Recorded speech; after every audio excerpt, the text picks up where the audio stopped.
9 de la mañana, 26 minutos, 9 grados de temperatura y estamos recibiendo a Felipe Algorta, director de UTE, para hablar de varios temas, pero fundamentalmente tema polémico de las últimas horas, la auditoría realizada en Gas Sayago. Algorta, bienvenido, un placer realmente tenerlo aquí en la mañana de Arriba Gente. Muchas gracias, Lorena, Bienvenido. Humberto, un placer.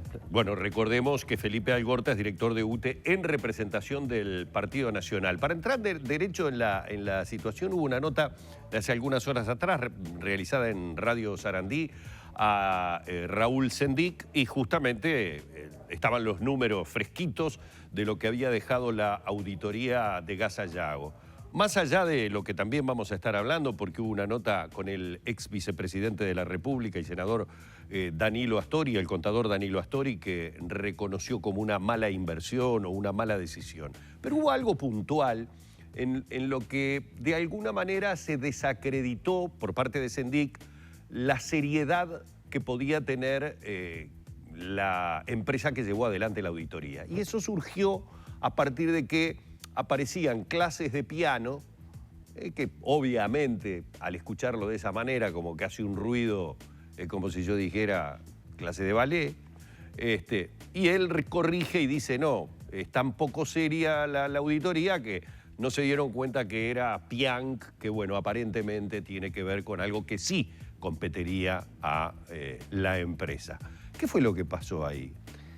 Bueno, la verdad que era evidente que la estrategia iba a ser desacreditar la auditoría. Nosotros cuando quisimos en directorio hacer esta auditoría, en realidad fue para poder tener un documento independiente con el cual nosotros pudiéramos eventualmente ver qué paso seguir ante un proyecto que al país le generó pérdidas millonarias.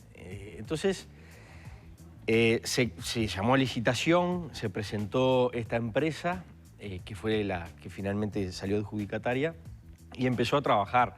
Creo que destinaron alrededor de 15 personas para trabajar, porque hay documentación, imagínense, muchísimo. En 10 años hay mucho material para trabajar y auditar.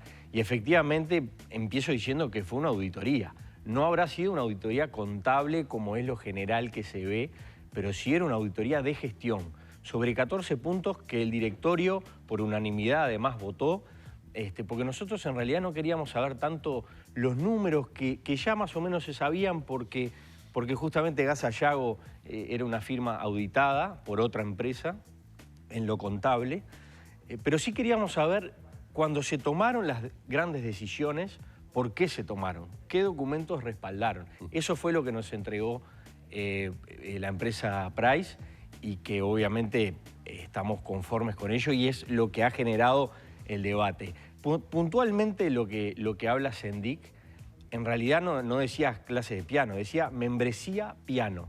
Eso dice en la auditoría. Y la auditoría lo toma de la contabilidad de Gas Sayago, contabilidad auditada por otra empresa, que también decía membresía piano.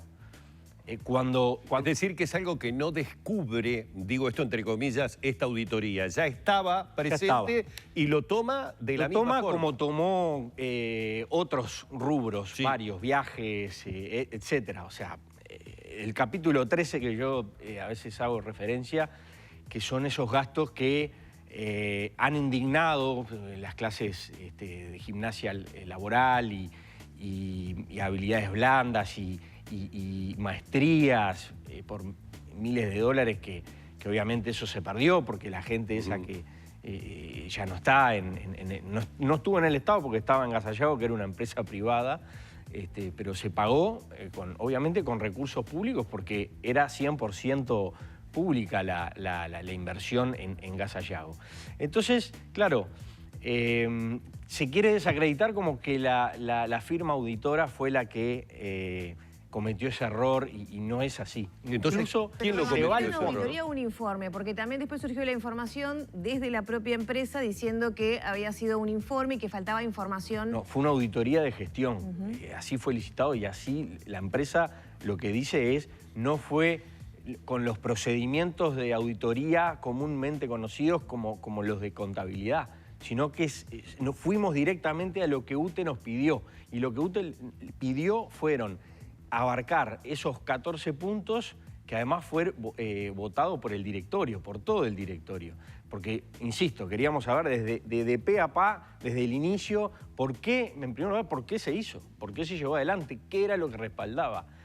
Y así seguimos con por qué es la contratación principal al consorcio franco-japonés, después por qué lo del gasoducto con OAS, y así seguimos, por qué la escala salarial. Ahí se nos hizo un comparativo con empresas privadas, un poco para ver si se estaba pagando acorde a la media. Ahí hay un informe bastante interesante, es decir, es una auditoría muy completa. En general los que la critican no la leyeron, evidentemente no la leyeron. Y se agarran de lo que dice Sendik, ahora todo el país sabe lo que es Pianca, antes nadie sabía, ni siquiera si Sendik lo sabía. Pero bueno, le sirvió eso, que era una factura de $100, que ni siquiera tenía boleta asociada, porque era un reintegro de un gasto que se había hecho con una tarjeta de crédito.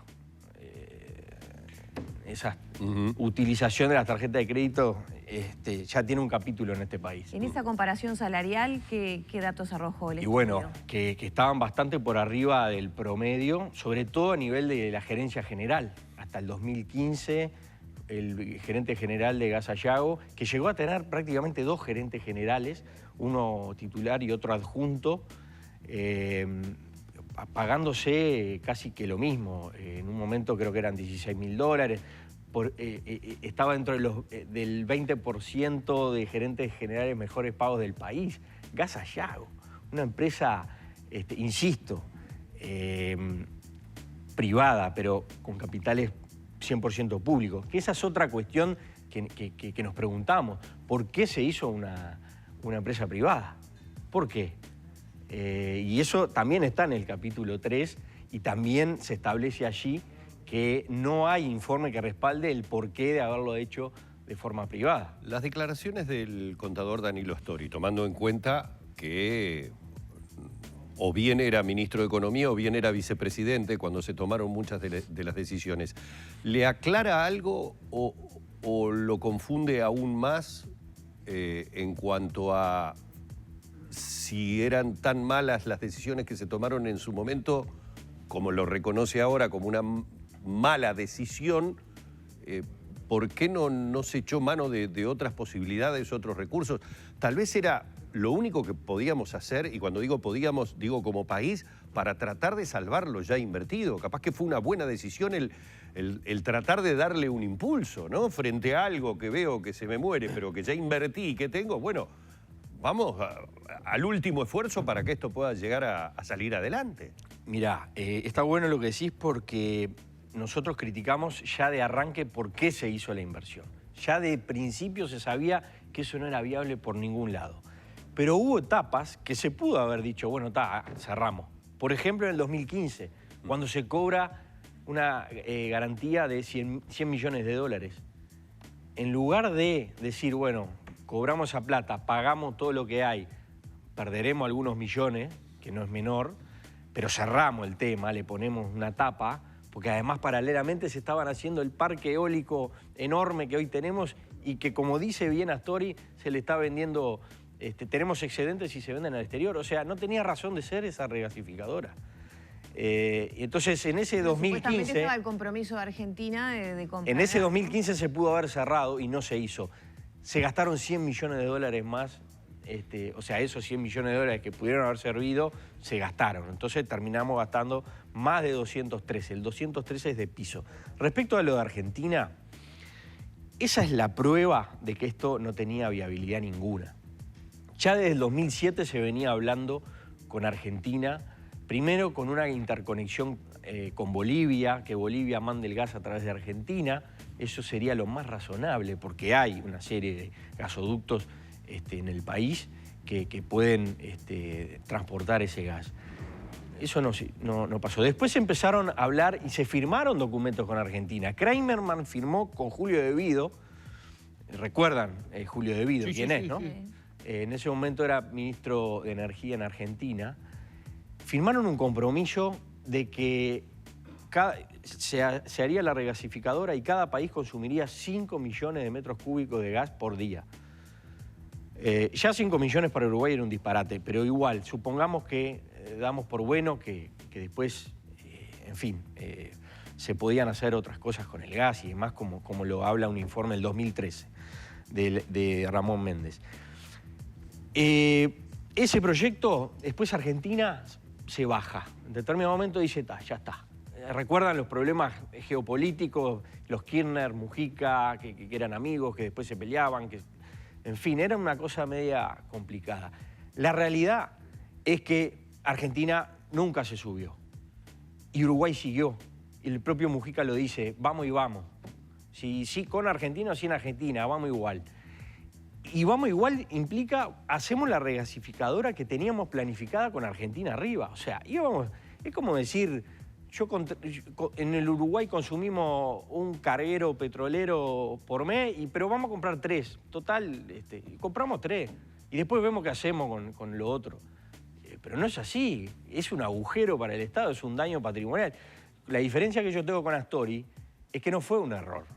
Acá hubo una arbitrariedad absoluta. Un error es cuando, bueno, tenés cosas que te sustentan, informes serios detrás y bueno, en fin, pasó alguna otra cosa, pero acá ya desde el inicio la cosa no cerraba y se hizo igual, con el resultado que conocemos. ¿Y hoy nos está generando algún gasto?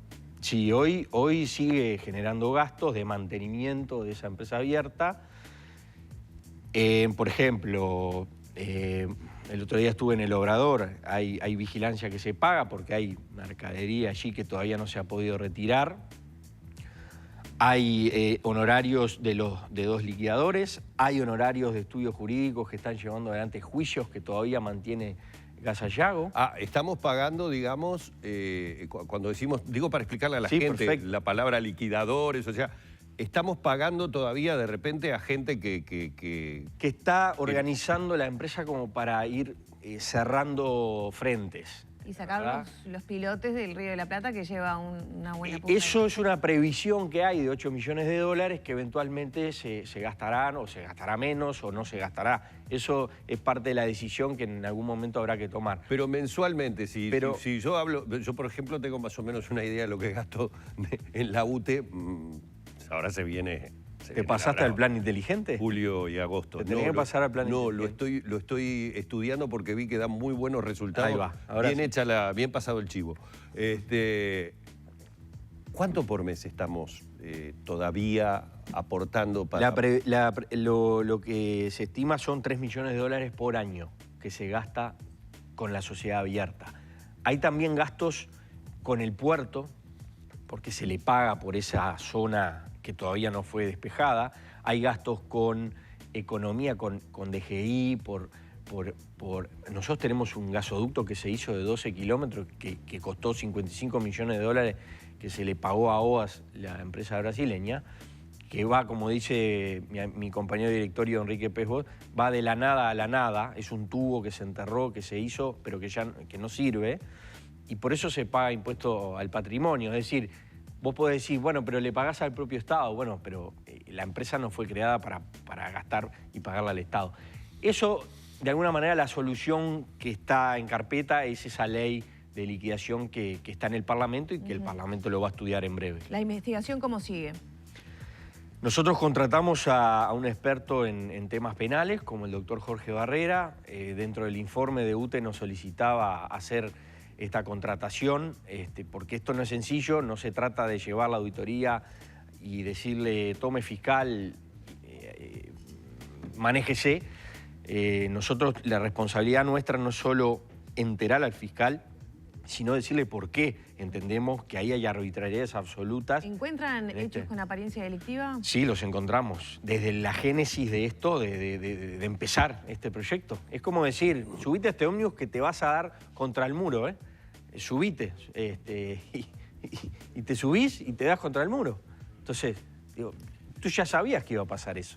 Entonces, ahí arranca. Y después, un montón de otros temas que parte de los que hemos hablado recién, que bueno, creo que ameritan una investigación a fondo e insisto, una arbitrariedad total con perjuicio grave al patrimonio de los uruguayos, al Estado. Muchísimas gracias, Alcorta. Un placer haberlo tenido en la mañana de Arriba Gente, ¿eh? Un gusto. Hemos estado hablando con el director de UTE en representación del Partido Nacional, Felipe Algorta. Nos vamos a la pausa, venimos enseguida. Se viene el ministro de Trabajo y Seguridad Social, el doctor Pablo Mieres.